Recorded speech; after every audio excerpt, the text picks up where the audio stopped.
Hello മക്കളെ, അപ്പോൾ നമ്മൾ വീണ്ടും കാണുകയാണ്. നിങ്ങളെല്ലാവരും നിങ്ങളുടെ ക്രിസ്മസ് എക്സാം ഒക്കെ കഴിഞ്ഞ് വെക്കേഷനൊക്കെ അടിപൊളിയായിട്ട് ആഘോഷിക്കുമെന്ന് വിചാരിക്കുന്നു. ഇനി കുറച്ച് ദിവസങ്ങളെ ബാക്കിയുള്ളൂ. ന്യൂ ഇയർ വരുന്നുണ്ട്. അതിനുശേഷം എല്ലാം നമ്മൾ സ്കൂളിലേക്ക് വീണ്ടും പോയി തുടങ്ങാൻ പോവുകയാണ്. പഠനം വീണ്ടും നമ്മൾ കണ്ടിന്യൂ ചെയ്യാൻ പോവുകയാണ്. പബ്ലിക് എക്സാമിനെ പറ്റി ഓർത്ത് കുറച്ചൊക്കെ ടെൻഷനൊക്കെ ചിലപ്പോൾ നിങ്ങൾക്ക് മെല്ലെ മെല്ലെ വന്നു തുടങ്ങും. അപ്പോഴൊക്കെ നിങ്ങൾ ഓർക്കേണ്ട ബേസിക് കാര്യം എന്താണ്? എക്സാമിനർ ടീച്ചേഴ്സ് നിങ്ങളുടെ ഒപ്പം ഉണ്ടാവും. അതിപ്പോൾ മാത്രമല്ല, ക്രിസ്മസ് എക്സാമിൻ്റെ സമയത്ത് മാത്രമായിരുന്നില്ല, പബ്ലിക് എക്സാം കഴിയുന്നത് വരെ. Okay, ready? അപ്പോൾ ആ ഒരു കാരണം ഓർത്തിട്ട് നിങ്ങളെന്താണ്, പബ്ലിക് എക്സാമിനെ ഓർത്ത് നിങ്ങളെ പേടിക്കരുത്. പക്ഷേ നമുക്ക് മനസ്സിലാക്കേണ്ട കുറച്ച് കാര്യങ്ങളുണ്ട്, നമ്മൾ ചെയ്യേണ്ട കുറച്ച് കാര്യങ്ങളുണ്ട്. അത് നമുക്ക് എന്ത് ചെയ്യണം, മനസ്സിലാക്കണം. അതിന് വേണ്ടിയിട്ടാണ് ഈ വീഡിയോ.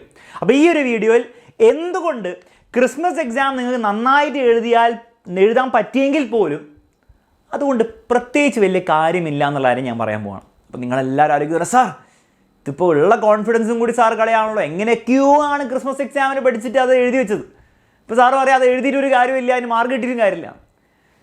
അങ്ങനെ നിങ്ങൾ ആലോചിക്കാൻ വരട്ടെ, നമുക്ക് കുറച്ച് കാര്യങ്ങൾ സംസാരിക്കണം. അപ്പോൾ നിങ്ങൾ കാര്യങ്ങളൊക്കെ മനസ്സിലാക്കിയിട്ട് വേണം എന്താണ് ഈ ഒരു വീഡിയോ ഒന്ന് കുറച്ച് കൺക്ലൂഷൻസ് ഉണ്ടാക്കാൻ വേണ്ടിയിട്ട്. ഓക്കെ, അപ്പോൾ വീഡിയോ ഫുള്ളായിട്ട് കാണാൻ വേണ്ടി ശ്രമിക്കുക. മാക്സിമം കാര്യങ്ങളൊക്കെ ഷോർട്ടാക്കാം. മക്കളെ, 3 കൂട്ടം ആൾക്കാരുണ്ടാവും. ഇതിലേത് കൂട്ടത്തിലാണ് നിങ്ങൾ പെടുക എന്നുള്ള കാര്യം നിങ്ങളൊന്ന് കമൻറ്റ് ബോക്സിൽ കമൻറ്റ് ചെയ്യുക. ഫസ്റ്റ് കൂട്ടം ആൾക്കാർ റെഗുലറായിട്ട് അത്യാവശ്യം ഡെയിലി ബേസിസിൽ പഠിച്ച് പോയി എക്സാമിൻ്റെ സമയത്ത് എക്സാമിനറുടെ മാരത്തോൺ ക്ലാസ് കണ്ട് പരീക്ഷ എഴുതി അത്യാവശ്യം മോശമില്ലാത്ത രീതിയിൽ ക്രിസ്മസ് പരീക്ഷയുടെ കാര്യമാണ് പറയുന്നത്, അത് എഴുതിയ കുട്ടികളുണ്ടാവും. ആ കുട്ടികൾ റെഡ് എന്ന് പറഞ്ഞിട്ട് ഒന്ന് കമൻറ്റ് ബോക്സിൽ കമൻറ്റ് ചെയ്യുക. നിങ്ങൾ റെഡ് സർക്കിളിൽ പെട്ടവരാണ്. പിന്നെ വേറൊരു കൂട്ടം ആൾക്കാരുണ്ടാവും, കാര്യമായിട്ട് ഡെയിലി ഒന്നും പഠിച്ചിട്ടൊന്നുമില്ല, പക്ഷേ എക്സാം സമയത്ത് എന്താണ് എക്സാമിനറുടെ ക്ലാസ് ഭയങ്കര 3 മണിക്കൂർ 2 മണിക്കൂർ ക്ലാസ്സൊക്കെ മാരത്തോണൊക്കെ ഫുള്ള് കണ്ട് പഠിച്ചു, അത്യാവശ്യം കോൺഫിഡൻസോട് കൂടെ തന്നെ പരീക്ഷ എഴുതി, പരീക്ഷ വലിയ മോശമില്ലാതെ എഴുതാൻ പറ്റി. ആ ക്ലാസ്സുകൾ കണ്ട് പഠിച്ചുകൊണ്ട് എക്സാമിൻ്റെ സമയത്ത് മാത്രമേ പക്ഷേ കണ്ടിട്ടുള്ളൂ, പക്ഷെ നല്ല എഴുതാൻ പറ്റി. ബ്ലൂ കളറിൽ ആണ് നിങ്ങൾ എഴുതുന്നത്. പിന്നെ 3ാമത്തെ കാര്യം ഞാൻ പ്രത്യേകിച്ച് പറയുന്നില്ല, ഒന്നും കാര്യമായിട്ട് പഠിച്ചില്ല, അല്ലെങ്കിൽ എക്സാമിൻ്റെ സമയത്ത് കുറച്ചൊക്കെ ക്ലാസ്സസ് കണ്ടു, കുറച്ചൊക്കെ പഠിച്ചു, പക്ഷേ എന്താണ് അതങ്ങോട്ട് എഫക്റ്റീവ് ആയില്ല. പച്ച കളർ ഇമോജിയോ സർക്കിളോ എന്ത് വെച്ചിടാം, അല്ലെ ഗ്രീൻ എന്ന് പറഞ്ഞിട്ടാണ്. ഇനി ഫസ്റ്റ് നമുക്ക് എന്ത് ചെയ്യാം, ഈ നീല കളർ ആൾക്കാരെ അവർ സംസാരിക്കാം. നിങ്ങൾ നീല കളറിലാണെങ്കിൽ പറയുന്ന കാര്യങ്ങൾ ശ്രദ്ധിച്ച് കേൾക്കുക. നിങ്ങൾ ഈ ക്രിസ്മസ് എക്സാമിന് വേണ്ടി നമ്മൾ എന്ത് ചെയ്തു, ആ മാരത്തോണിൻ്റെ സമയത്ത് 1 ഷോട്ടിൻ്റെ സമയത്തൊക്കെ നിങ്ങൾ ക്ലാസ് വന്ന് അറ്റൻഡ് ചെയ്തു, നിങ്ങൾ അതൊക്കെ പറഞ്ഞ കാര്യങ്ങൾ ചെയ്തു, പഠിച്ചു, തിയറി പഠിച്ചു, ചോദ്യങ്ങൾ പഠിച്ചു, നിങ്ങൾ എക്സാമിന് പോയി അറ്റൻഡ് ചെയ്തു.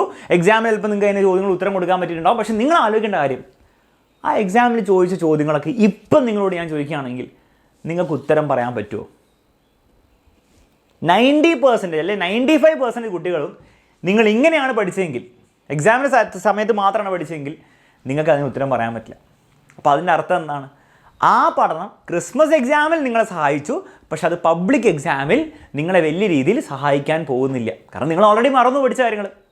ഇതിൻ്റെ കാരണവും വളരെ സിമ്പിളാണ്, വളരെ സയൻറ്റിഫിക് ആയിട്ടുള്ള റീസൺ ഇതിനുണ്ട്. നിങ്ങളെ കുറ്റം പറയല്ല ഞാൻ ചെയ്യുന്നത്, ആരെയും കുറ്റം പറയല്ല, നമ്മൾ പഠിച്ച രീതിയിലാണ് കുറ്റം പറയുന്നത്. അതായത് ആരാണെങ്കിലും ഒരു 2-3 ദിവസം കൊണ്ട് കഷ്ടപ്പെട്ട് പഠിച്ചിട്ട് ഓർമ്മയിൽ നിർത്താൻ പറ്റും, പക്ഷെ അത് ഷോർട്ട് ടേം മെമ്മറിയിൽ നിൽക്കുള്ളൂ. അതെ, നിങ്ങൾക്ക് പരീക്ഷയ്ക്ക് അടുത്ത ദിവസമോ അല്ലെങ്കിൽ തൊട്ടടുത്ത ദിവസമോ 2 ദിവസത്തിൽ ഉപയോഗിക്കാനുള്ള മെമ്മറിയിൽ വേണം നിൽക്കും. അതിൻ്റെ പുറമെ ലോങ് ടേം മെമ്മറിയിൽ നിങ്ങൾ പഠിച്ച കാര്യങ്ങളൊന്നും ഉണ്ടാവില്ല. അതുകൊണ്ട് തന്നെ നിങ്ങൾക്ക് ഇപ്പോൾ ഒന്നും ഓർത്തെടുക്കാൻ പറ്റില്ല. അത് മാത്രമല്ല, പബ്ലിക് എക്സാമിന് നിങ്ങൾ ആ മെമ്മറി പഠിച്ചുകൊണ്ട് എന്നാണ് പ്രത്യേകിച്ച് വലിയ കാര്യമൊന്നുമില്ല. സാർ ഇതിനിപ്പോൾ എന്താ ചെയ്യുക, അത് എന്താ ചെയ്യാമെന്ന് ഞാൻ പറഞ്ഞുതരാം. അതിൻ്റെ മുമ്പ് നിങ്ങൾ ആലോചിക്കുന്നുണ്ടാവും, സാർ അപ്പോൾ ഞാൻ പഠിച്ചത് വെറുതെ ആയിപ്പോയില്ലേ, എക്സാമിനറിൻ്റെ കൂടെ പഠിച്ചത് വെറുതെ ആയിപ്പോയില്ലേ? ഒരിക്കലുമില്ല. ഒന്ന്, നിങ്ങൾക്ക് ഒരു കോൺഫിഡൻസ് കിട്ടിയിട്ടുണ്ടാവും. അതായത് ഈ എക്സാമിൻ്റെ സമയത്ത് വന്ന് ക്ലാസ് കണ്ട് പഠിച്ചാലും എക്സാമിനറുടെ ടീച്ചേഴ്സിനോട് പഠിച്ചാലും എനിക്കെന്താണ് പരീക്ഷാ പേപ്പറിലെ ചോദ്യങ്ങൾക്ക് ഉത്തരം കൊടുക്കാൻ പറ്റും, എനിക്ക് പഠിച്ചെടുക്കാൻ പറ്റും എന്നുള്ളൊരു കോൺഫിഡൻസ് നിങ്ങൾ ആ സമയത്ത് ക്ലാസ് കണ്ട് പഠിച്ചതുകൊണ്ട് തന്നെയാണ് കിട്ടുന്നത്. ഓക്കെ, നിങ്ങളെ കൊണ്ട് പഠിക്കാൻ പറ്റും എന്നുള്ളൊരു കോൺഫിഡൻസ്. രണ്ടാമത്തെ കാര്യം എന്താണ് മക്കളെ, നിങ്ങൾക്ക് പരീക്ഷാ പേപ്പറിൽ നിങ്ങൾ കാണാൻ പോകുന്ന ചോദ്യത്തിൻ്റെ ഒരു പാറ്റേൺ നിങ്ങൾക്ക് മനസ്സിലായിട്ടുണ്ടാവും. അതായത് നമ്മുടെ ക്ലാസ്സുകളിൽ വന്ന് നിങ്ങൾ ചോദ്യങ്ങൾ ചെയ്യുമ്പോൾ നിങ്ങൾക്ക് മനസ്സിലായി, ഇന്ന ടൈപ്പ് ചോദ്യങ്ങളാണ് പരീക്ഷയിൽ ചോദിക്കുക, അല്ലേ? അല്ലാണ്ട് നമ്മൾ ടെക്സ്റ്റ് ബുക്കിൽ പഠിച്ച വെറുതെ കുറേ എഴുത്തും തിയറി മാത്രമല്ല, ഇങ്ങനത്തെ ചോദ്യങ്ങളൊക്കെ വരും എന്നുള്ള ഒരു ഐഡിയ നിങ്ങൾക്ക് ചിലപ്പോൾ എപ്പോഴായിരിക്കും കിട്ടുന്നത്, ആ എക്സാമിൻ്റെ സമയത്ത് നിങ്ങൾ കണ്ട ക്ലാസ്സസ് കണ്ടപ്പോഴായിരിക്കും. അത് കണ്ടിട്ട് നിങ്ങൾ ഒരു പരീക്ഷ ചോദ്യ പേപ്പർ നോക്കുമ്പോൾ ഏതാണ് അതുപോലത്തെ ചോദ്യങ്ങളൊക്കെ. അപ്പോൾ നിങ്ങൾക്ക് ഒരു ഐഡിയ കിട്ടി, ഇങ്ങനെ ചോദ്യങ്ങളൊക്കെ ചെയ്ത് പഠിച്ചാലേ പരീക്ഷ പേപ്പറിൽ ചോദ്യങ്ങൾ ചെയ്യാൻ പറ്റുന്നൊരു ഒരു ഐഡിയ ഒക്കെ എപ്പോഴാണ് കിട്ടുന്നത്? ഇത് കണ്ടതുകൊണ്ട് മാത്രമാണ്. അതൊന്നും കാണാത്ത ഒരു കുട്ടിയെ സംബന്ധിച്ചിടത്തോളം ഐഡിയ ഒന്നും ഉണ്ടാവില്ല. അപ്പോൾ അതൊക്കെ പബ്ലിക് എക്സാമിന് യൂസ്ഫുൾ ആകുന്ന കാര്യമാണ്. അപ്പം തീർച്ചയായിട്ടും നമ്മൾ ക്ലാസ്സസ് കണ്ടുകൊണ്ട് യൂസ്ഫുൾ ആയിട്ടുണ്ടോ? വളരെയധികം യൂസ്ഫുൾ ആയിട്ടുണ്ട്. പിന്നെ ക്രിസ്മസ് എക്സാമിന് പേപ്പർ കിട്ടുമ്പോൾ എന്താണ് നിങ്ങൾക്ക് സമാധാനം, വീട്ടിൽ സമാധാനം. ഓക്കെ, അപ്പോൾ അങ്ങനെ പല കാര്യങ്ങളുണ്ട്. പക്ഷേ അതിൽ മിസ്സിംഗ് ആയിട്ടുള്ളൊരു ഫാക്ടർ എന്താണ്? ഈ ഒരു പരിപാടി പബ്ലിക് എക്സാമിന് നടക്കില്ല. അപ്പോൾ നിങ്ങൾ ആലോചിക്കുന്നുണ്ടാവും, സാർ പബ്ലിക് എക്സാമിന് എന്താണ് നടക്കാതിരിക്കുക? പബ്ലിക് എക്സാമിന് ഞാനിങ്ങനെ പഠിക്കും, 2-3 ദിവസം മുമ്പ് മാരത്തോൺ കൊണ്ട് പഠിക്കും. അവിടെയാണ് നിങ്ങൾക്ക് തെറ്റിയത്. കാരണം നിങ്ങൾ പബ്ലിക് എക്സാമിൽ നമുക്ക് 1, 2, 3 ചാപ്റ്റർ അല്ല പെർ സബ്ജക്റ്റ് പഠിക്കാനുള്ളത്. നമുക്ക് ഫുൾ സിലബസ് പഠിക്കാനുണ്ട്. ആ ഫുൾ സിലബസ് പബ്ലിക് എക്സാം ലെവലിൽ ഒറ്റയടിക്ക് നിങ്ങൾക്ക് ഈ പറഞ്ഞ പോലെ മാരത്തോണിൽ മാത്രമായിട്ടോ 1 ഷോട്ട് ക്ലാസ്സുകൾ മാത്രം അവസാനം കണ്ട് പഠിച്ചാൽ നിങ്ങൾ ഉദ്ദേശിക്കുന്ന റിസൾട്ട് ചിലപ്പോൾ കിട്ടില്ല എന്ന് വരും. അപ്പോൾ അതുകൊണ്ട് നമുക്ക് എന്ത് ചെയ്യണം? വളരെ സിമ്പിൾ സൊല്യൂഷനാണ്. ഡെയിലി പഠിച്ചു തുടങ്ങാം. സ്കൂളിൽ നല്ല പോയി തുടങ്ങാൻ പോലെ എന്തായാലും കുറച്ച് 2 മാസമേ നമുക്ക് സമയമുള്ളൂ. ഇനി ആ 2 മാസം നിങ്ങൾ ഡെയിലി പഠിക്കുക. വർഷം ആദ്യം മുതൽ വീണ്ടും ഡെയിലി പഠിക്കാനൊന്നും ഞാൻ പറയുന്നില്ല. ഒരു 2 മാസം നിങ്ങൾ ഡെയിലി പഠിക്കാനോട് തീരുമാനിക്കുക. ആ പ്രശ്നം സോൾവ് ആയി. വേറെ ഒരു പ്രശ്നം അവിടെ ഇല്ല. എന്നിട്ട് നിങ്ങളുടെ അവസാന എക്സാം ടൈമിൽ ഈ പറഞ്ഞ എന്താണോ മാരത്തോണും മരണമാസ് കളിയൊക്കെ കളിച്ചോ, ഒരു സംശയമില്ല മക്കളെ, നിങ്ങൾ പരീക്ഷാ പേപ്പറിൽ ഒരു ചോദ്യം പോലും നിങ്ങൾക്ക് എന്താണ്, നിങ്ങൾ പഠിച്ച കാര്യം ഒരു ചോദ്യം പോലും നിങ്ങൾക്ക് എന്താണ് ഉത്തരം കൊടുക്കാൻ പറ്റാത്ത ഒരു അവസ്ഥ വരില്ല. എല്ലാം നിങ്ങളുടെ മെമ്മറിയിൽ ഉണ്ടാകും. കാരണം നിങ്ങൾ ഡെയിലി പഠിക്കുന്നതാണ്. നിങ്ങളുടെ ലോങ് ടേം മെമ്മറിയിൽ എല്ലാ കാര്യങ്ങളും ഉണ്ടാവും. ഇത് സയൻറ്റിഫിക് ആയിട്ടുള്ള കാര്യമാണ് പറയുന്നത്. സിമ്പിൾ സൊല്യൂഷനാണ്. കാര്യം മനസ്സിലായി വിചാരിക്കുന്നു. സാർ ഞാൻ റെഗുലറായിട്ട് പഠിച്ച കുട്ടിയാണ്. സത്യം പറഞ്ഞാൽ നിങ്ങൾ ഈ വീഡിയോ കാണേണ്ട ആവശ്യം കൂടി ഇല്ലായിരുന്നു. നിങ്ങൾ ചെയ്തുകൊണ്ടിരിക്കുന്ന കാര്യം തന്നെ നിങ്ങൾ ചെയ്തുകൊണ്ടിരിക്കുക. റെഗുലറായിട്ട് പഠിച്ച കുട്ടിയാണ്. നിങ്ങൾക്ക് ഓൾറെഡി പഠിച്ച കാര്യങ്ങൾ നിങ്ങൾ ലോങ് ടേം മെമ്മറിയിൽ സ്റ്റോർ ചെയ്തിട്ടുണ്ടാവും. നിങ്ങൾ അതന്നെ അതേ മെത്തേഡ് ഫോളോ ചെയ്തുകൊണ്ടിരുന്ന പരീക്ഷ സമയത്ത് ഒരു ബുദ്ധിമുട്ട് നിങ്ങൾ ഫേസ് ചെയ്യാൻ പോകുന്നില്ല മക്കളെ. നിങ്ങൾക്ക് കാര്യങ്ങളൊക്കെ ഓർമ്മയുണ്ടാവും. ഇനി അങ്ങനെ മറവി പോലെ നിങ്ങൾക്ക് തോന്നുകയാണെങ്കിൽ നിങ്ങൾ എന്ത് ചെയ്യണം മക്കളെ? നിങ്ങൾ ഓൾറെഡി പഠിച്ച കാര്യങ്ങൾ നിങ്ങൾ അതിൻ്റെ നോട്ട്സ് എടുത്ത് റിവൈസ് ചെയ്യുക.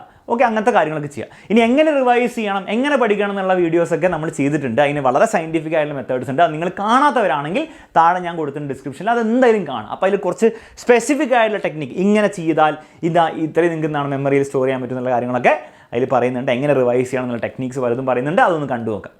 ഓക്കെ, ഇനി 3ാമത്തെ കൂട്ടം ആൾക്കാർ, പച്ചക്കളർ. നിങ്ങളോട് മക്കളെ ഇത്രയേ പറയാനുള്ളൂ. എക്സാമിനർ ഇവിടെ ഉണ്ട്. ഏറ്റവും ബെസ്റ്റ് ടീച്ചേഴ്സിനാണ് നമ്മുടെ ക്ലാസ് എടുക്കുന്നത്. നിങ്ങൾക്ക് വേണ്ടി പബ്ലിക് എക്സാമിന് വേണ്ടി ഏറ്റവും ബെസ്റ്റ് കാര്യങ്ങൾ പറഞ്ഞു തന്ന് ഏറ്റവും എഫക്റ്റീവായുള്ള രീതിയിൽ, അതായത് അനാവശ്യമായുള്ള കാര്യങ്ങൾ പറഞ്ഞ സമയം വേസ്റ്റ് ചെയ്യുക, അത് ആവശ്യമുള്ള കാര്യങ്ങൾ മാത്രം, പരീക്ഷാ പോയിന്റ് ഓഫ് വ്യൂ, പരീക്ഷാ കോണ്ടെക്സ്റ്റിൽ ആവശ്യമായുള്ള കാര്യങ്ങൾ മാത്രം പറഞ്ഞുകൊണ്ടുള്ള ക്ലാസ്സസ് ആയിരിക്കും ഇനി അങ്ങോട്ട് നടക്കാൻ പോകുന്നത്. അത് എക്സാമിനറുടെ ബാച്ചിലാണെങ്കിലും അല്ലാണ്ടാണെങ്കിലും യൂട്യൂബിലാണെങ്കിലും ആ ക്ലാസ്സസ് നിങ്ങൾ 100% വിശ്വസിച്ച്, ആ ടീച്ചേഴ്സിനെ വിശ്വസിച്ച് അത് ഫോളോ ചെയ്യുക മാത്രമേ നിങ്ങൾ ചെയ്യേണ്ടതുള്ളൂ. അതിൽ കൂടുതൽ നിങ്ങൾ ഒന്നും ആലോചിക്കേണ്ട ആവശ്യമില്ല മക്കളെ. 2 മാസം നിങ്ങൾ ഒന്ന് വിചാരിച്ചാൽ നിങ്ങളുടെ ലൈഫ് തന്നെ മാറ്റിമറിക്കാൻ പറ്റും. ആ 2 മാസം നിങ്ങളെന്താണ് ഇതേപോലെ എങ്ങനെയാണോ നിങ്ങൾ ഇതുവരെ കണ്ടിന്യൂ ചെയ്ത് അതേപോലെ നിങ്ങൾ പോയി കഴിഞ്ഞാൽ നിങ്ങളുടെ ലൈഫ് വീണ്ടും മാറ്റിമറിക്കാൻ നിങ്ങൾക്ക് പറ്റും. പക്ഷേ അത് നല്ല രീതിയിലേക്കായിരിക്കില്ല. അപ്പോൾ ഒന്നും ആലോചിക്കാനില്ല. എക്സാമിനർ ഇവിടെ ഉണ്ട്. നിങ്ങൾ ഇത്രയും നേരം ഈ വീഡിയോ കണ്ടുകൊണ്ടിരിക്കുന്നവരാണെങ്കിൽ തീർച്ചയായും നിങ്ങൾക്ക് മോട്ടിവേഷൻ്റെ ഒരു പ്രശ്നമുണ്ടെന്ന് എനിക്ക് തോന്നുന്നില്ല. ചിലവർ പറയും സാർ മോട്ടിവേഷൻ ഇല്ല. ഇത്രയും നേരം ഈ വീഡിയോ നിങ്ങൾ കണ്ടുകൊണ്ടിരിക്കുകയാണ്, അതിൻ്റെ അർത്ഥം എന്താണ്? നിങ്ങൾക്ക് പഠിക്കാൻ ആഗ്രഹമുണ്ടെന്ന് തന്നെയാണ്. അപ്പോൾ ഒന്നും ആലോചിക്കാനില്ല. ഇനി ഡെയിലി ക്ലാസ്സസ് കണ്ടു തുടങ്ങുക. നമ്മൾ ന്യൂ ഇയറിന് ശേഷം എന്താണ്, ന്യൂ ഇയറിന് തന്നെ നമ്മളൊരു സ്റ്റഡി പ്ലാൻ വെച്ചിട്ടുണ്ട്. അതിൽ വന്നിരിക്കുക. ബാച്ചിലെ കുട്ടിയാണെങ്കിൽ ബാച്ചിലെ ക്ലാസ് ഫോളോ ചെയ്യുക. എക്സ്ട്രാ യൂട്യൂബ് നോക്കുക. യൂട്യൂബിൽ മാത്രം ഫോളോ ചെയ്യുന്ന കുട്ടിയാണ് യൂട്യൂബിലെ ക്ലാസ്സസ് ഡെയിലി നിങ്ങൾ ഇനി മുതൽ ഫോളോ ചെയ്ത് തുടങ്ങുക. എക്സാമിനർ ടീച്ചേഴ്സിന് 100% വിശ്വസിക്കുക. കാരണം അങ്ങനെ വിശ്വസിച്ച കുട്ടികളൊക്കെ രക്ഷപ്പെട്ടിട്ടുണ്ട്. അത് ഫുൾ മാർക്ക് നേടിയവരായിക്കോട്ടെ, തോൽക്കാൻ പോയവർ നല്ല മാർക്കോടെ പാസ്സായവരായിക്കോട്ടെ. കഥകളൊക്കെ നിങ്ങൾക്ക് ഇഷ്ടം പോലെ ഷോർട്സിലും വീഡിയോസിലായിട്ട് നിങ്ങൾ കണ്ടിട്ടുണ്ടാവും. അപ്പോൾ അതിനെപ്പറ്റി കൂടുതൽ ഞാൻ പറയേണ്ട ആവശ്യമില്ലല്ലോ. കാര്യം മനസ്സിലായി. അപ്പോൾ മക്കളെ ഇത്രേ പറയാനുള്ളൂ. എക്സാമിനറിനെ ട്രസ്റ്റ് ചെയ്ത്, എക്സാമിനറിനെ വിശ്വസിച്ച് നിങ്ങൾ മുന്നോട്ട് പോകാൻ റെഡിയാണെങ്കിൽ നിങ്ങൾ എടുക്കുന്ന ഓരോ എഫേർട്ടും, ഓരോ മിനിറ്റിലും ഓരോ സെക്കൻഡിലും നിങ്ങൾ എടുക്കുന്ന എഫേർട്ട് അത് വേർത്താക്കി തരാം എന്നുള്ള കാര്യം ഞങ്ങൾ നോക്കിക്കോളാം. നിങ്ങൾ ഓരോ മിനിറ്റും നമ്മുടെ വീഡിയോസ് കാണുന്നതും ഓരോ സെക്കൻഡും നമ്മുടെ ലൈവ് ക്ലാസ്സിൽ വന്നിരിക്കുന്നതും നിങ്ങളുടെ പരീക്ഷയിൽ മാക്സിമം മാർക്കിലേക്ക് നയിക്കാനുള്ള ഓരോ സെക്കൻഡ് ആയിരിക്കും എന്നുള്ളൊരു കാര്യം ഞങ്ങൾ ഉറപ്പ് തരികയാണ് മക്കളെ. ഒന്നും ആലോചിക്കാനില്ല. എക്സാമിനറിനെ വിശ്വസിച്ച്, എക്സാമിനറിനെ ടീച്ചേഴ്സിനെ വിശ്വസിച്ച് മുന്നോട്ട് പോകാൻ റെഡി ആയിക്കോളൂ. നമുക്കെന്താണ് പബ്ലിക് എക്സാമൊക്കെ കഴിഞ്ഞിട്ട് ഒന്ന് കാണണം. നമ്മൾ കാണും. മറ്റൊന്നും പറയാനില്ല. മറ്റൊരു വീഡിയോയിൽ കാണാം മക്കളെ. Bye bye and take care.